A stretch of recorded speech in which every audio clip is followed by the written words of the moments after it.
চলমান যুদ্ধের ময়দানে ইসরায়েল কি ধীরে ধীরে চাপে পড়ছে? সামরিক রসদ কমে আসার আশঙ্কা কি তাদের জন্য নতুন সংকট তৈরি করছে? আর এই পরিস্থিতিতে ইরানের অবস্থান কতটা শক্তিশালী? এই প্রশ্নগুলো এখন আন্তর্জাতিক অঙ্গনে ব্যাপকভাবে আলোচিত। টানা ১ মাসেরও বেশি সময় ধরে ইরানকে ঘিরে যুক্তরাষ্ট্র ও ইসরায়েলের সামরিক অভিযান অব্যাহত রয়েছে।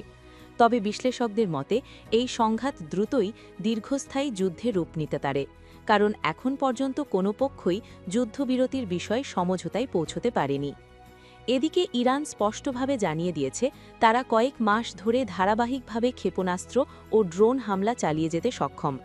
এতে বোঝা যাচ্ছে তেহরানের সামরিক প্রস্তুতি এখনও উল্লেখযোগ্য পর্যায়ে রয়েছে।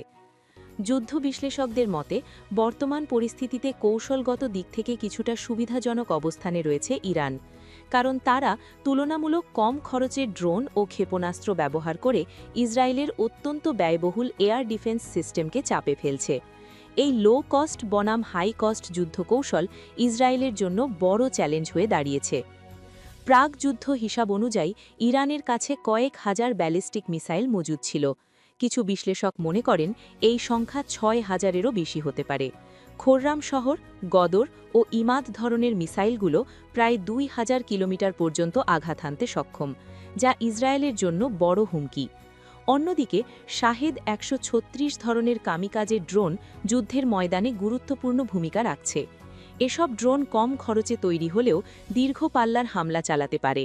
বিভিন্ন প্রতিবেদনে দাবি করা হয়েছে ইরানের কাছে এ ধরনের বিপুল সংখ্যক ড্রোন মজুদ ছিল এবং এখন পর্যন্ত তার একটি অংশই ব্যবহার করা হয়েছে। ইরানের এই ধারাবাহিক হামলার ফলে ইসরায়েলের আকাশ প্রতিরক্ষা ব্যবস্থার ওপর চাপ বেড়েছে।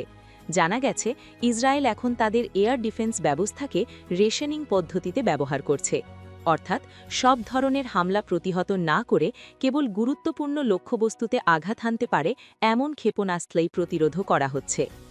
যেসব ক্ষেপণাস্ত্র জনবসতি বা গুরুত্বপূর্ণ অবকাঠামো থেকে দূরে পড়ার সম্ভাবনা রয়েছে সেগুলো অনেক ক্ষেত্রেই উপেক্ষা করা হচ্ছে, যাতে ইন্টারসেপ্টর ক্ষেপণাস্ত্র সাশ্রয় করা যায়।